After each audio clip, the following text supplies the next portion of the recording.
Oi, gente, tudo bom? Hoje a gente vai ter a honra, e de fato, assim, é a honra mesmo, porque de conversar com o professor Paulo de Bessa Antunes, que é literatura de base da nossa disciplina, então é a nossa bibliografia básica, é o livro que mais vende, né, no direito ambiental no Brasil. É um manual excepcional, mas além disso, né, é uma pessoa que tem uma atividade dentro do direito ambiental há muitos anos, uma prática dentro do Ministério Público, uma prática como advogado, uma prática como academia. Então, é praticamente dentro do direito ambiental uma grande referência para a gente, né? Um dos grandes nomes, né? Se não um dos maiores nomes que a gente tem no direito ambiental no Brasil. E é um prazer ele poder ter encontrado um tempinho para falar aqui com a gente. Professor Bessa, né? Que na verdade a gente chama mesmo de professor Bessa porque é uma referência para todo mundo, né? Não tem no direito ambiental quem não tenha lido seus artigos, quem não tenha lido seus livros, né? Quem não tenha pensado em algum momento. A gente abre uma decisão do STF, tem lá a referência, abre uma do STJ, tem lá a referência. Né? Então, para a gente é uma grande honra poder conviver, né? E que o senhor tenha encontrado um tempinho para conversar com a gente aqui, nós perdidos aqui no sul do país. Bom, Fernanda, obrigado pelo convite aí para conversar com os alunos. E o pessoal está vendo o seguinte, ao vivo é bem pior, né, do que só ver o livro. Mas eu acho assim, é legal esse momento aí dessa pandemia, que é um momento muito triste para o país, uma coisa muito sofrida, mas tem possibilitado, de alguma maneira, que algumas pessoas se encontrem mais assim virtualmente, né? E é um pouco o que nós estamos fazendo aqui agora. A Fernanda pediu para eu falar sobre um tema qualquer em direito ambiental, e uma coisa que eu estou assim me preocupa muito é com relação aos estudantes de direito ambiental e esses estudantes que em pouco tempo serão jovens profissionais. E eu fico muito preocupado porque normalmente o estudante de direito ambiental ele acaba que ele fica um pouco preocupado, como se ele dentro do direito ambiental ele obrigatoriamente tivesse que estar no lado A ou no lado B ou no lado C. Então, se eu estou no lado A, eu sou a favor do meio ambiente, se eu estou no lado B, eu sou contra o meio ambiente, se eu estou no lado C, eu sou mais ou menos. E o que eu queria chamar a atenção de vocês é que, na verdade, isso não é uma realidade, né? A gente fazer coisas boas para o meio ambiente, seja no Ministério Público, seja na advocacia para organizações não governamentais, seja na advocacia para a empresa, seja como juiz, e também podemos fazer coisas ruins para o meio ambiente em qualquer uma dessas posições, né? Isso não é um privilégio da posição que a pessoa está ou não. Até passou um filme aí recentemente, eu esqueci o nome agora, que é de um advogado que trabalhava para uma indústria química e Acho que é ele foi Blackwater, procurado né?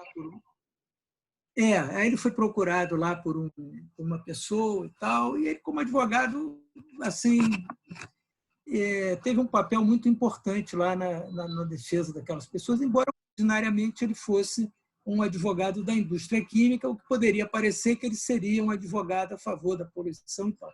Então, eu peço assim a vocês, aos estudantes, sobretudo do curso de graduação, que não tenham esse tipo de preconceito quando imaginar a coisa. Porque, veja, seja de empresa, seja de quem for, você tem que aplicar o direito ambiental. É lógico que existem diferenças de interpretação, nem sempre aquilo que parece ser o que protege mais, de fato, protege mais.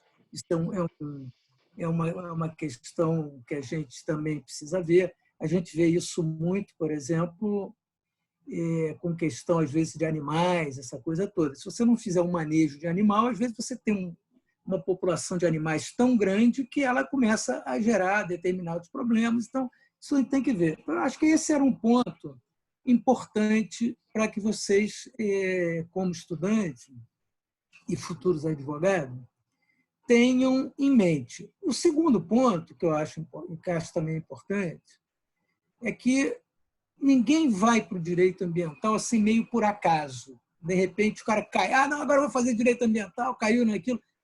Em geral, existe um certo, dos advogados que atuam nessa área de meio ambiente, existe um certo apreço pelo meio ambiente, um certo carinho. Eu mesmo, quando comecei, isso lá no ano 1985, 84, por aí, mas eu tinha uma história anterior que, quando eu era jovem, tinha 16, 17, até uns 20 anos, eu praticava muito alpinismo, então vivia subindo em morro, pendurado em morro, no meio de mato e tal, essa coisa toda, porque essa é uma parte da coisa, né? Aquele advogado de meio ambiente que não tiver nenhuma afinidade com a questão ambiental, é melhor nem ir para isso, porque ele vai ser um mau advogado de meio ambiente.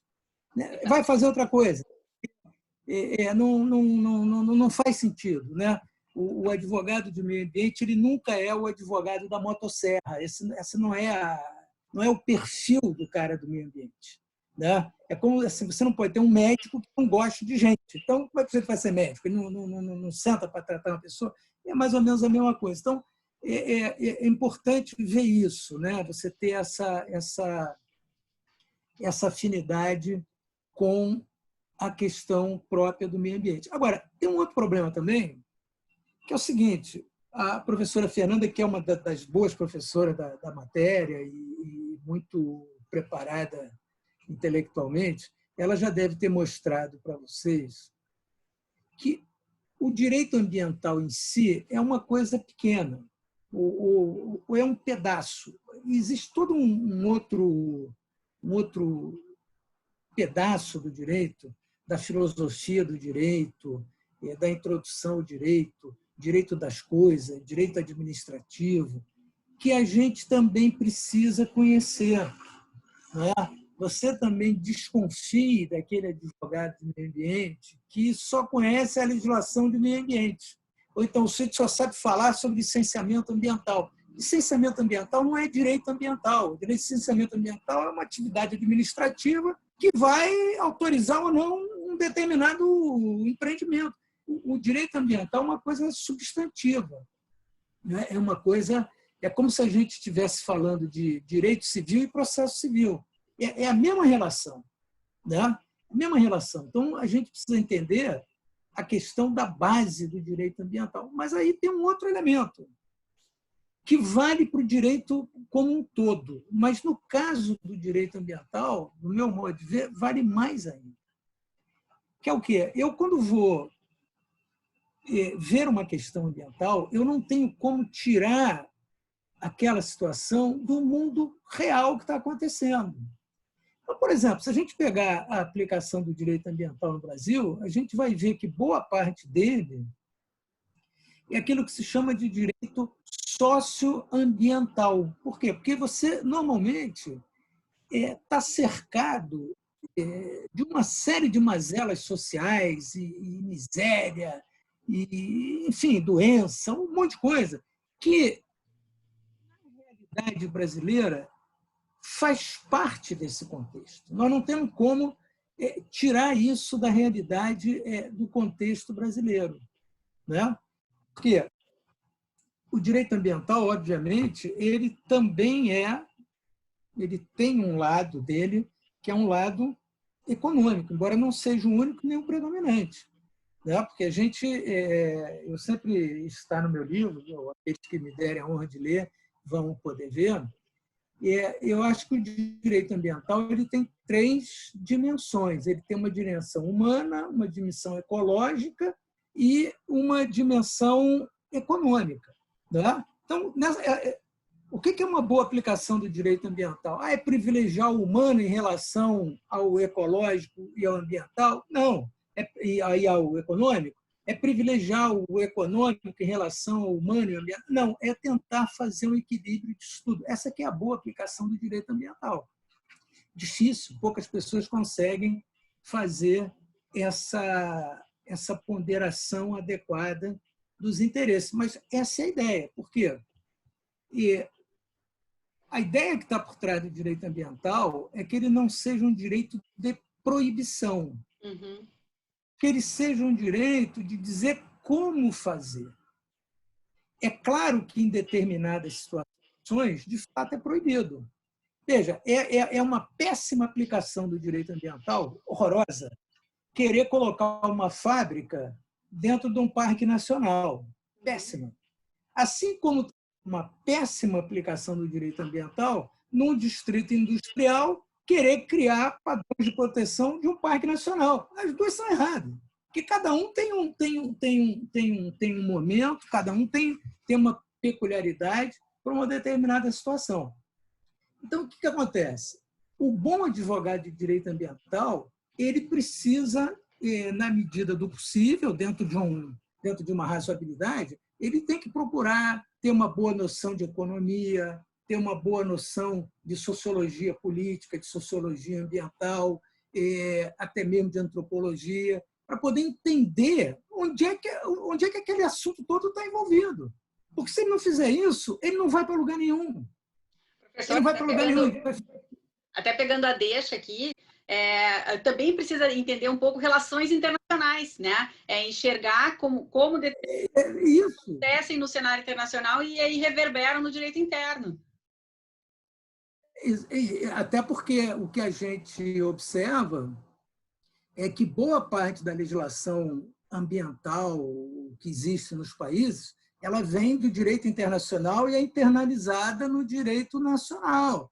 Se a gente pegar, por exemplo, a Convenção de Diversidade Biológica, que é um exemplo clássico, ela se internalizou no Brasil através da lei do SNUC e várias outras leis que foram criando aquele desenho que a Convenção fez. Então, isso é muito importante. Então, o que acontece?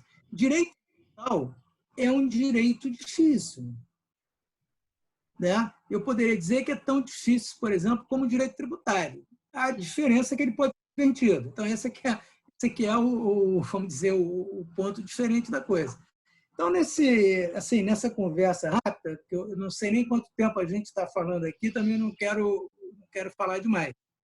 Né? Mas, nessa conversa rápida, o que eu gostaria de fazer com que vocês prestassem atenção é isso, quer dizer, e um outro ponto importante que ninguém se dá conta, quando você vai para o direito civil, nós estamos falando de 2.000 anos de direito civil. Quando a gente vai para o direito ambiental, nós estamos falando de 70 anos de direito ambiental. Então, isso tem um lado bom, isso tem um lado ruim. Ruim.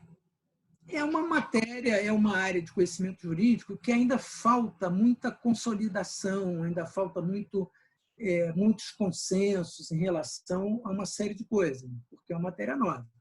Agora, qual é o lado bom? O lado bom é que as pessoas podem participar da construção de uma área do direito.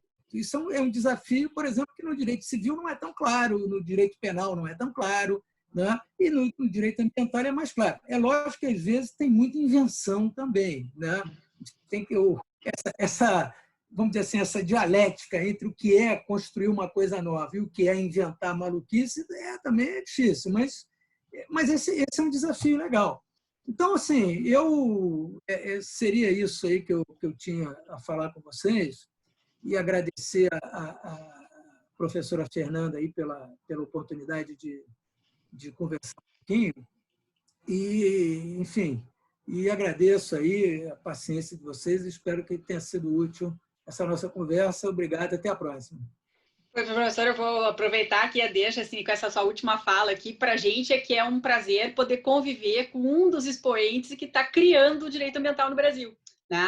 Então, se a gente for observar ao longo da sua história, na verdade é uma história que coincide, não nos 70 anos, obviamente, mas em boa parte desse período, né, com tudo que avançou dentro do direito ambiental e com tudo que a gente consegue refletir. E são essas ponderações que o senhor sempre faz e nos provoca, né, com relação a isso. Não adianta pensar direito ambiental se não conhece constitucional para ver onde é que está o Estado de Direito, como é que se reparte as funções, né? Onde é que está a filosofia do direito, onde é que estão as relações que estão por trás, que são bases que a gente não pode esquecer, né? Porque o direito ambiental não é só ficar lendo portaria e instrução normativa, né? Então, a gente vai ter um andamento muito maior. Exato. Né? Professora, sem palavras para agradecer seu tempo. Eu sei que hoje a sua agenda está completamente enlouquecida, tem mega evento agora em seguida.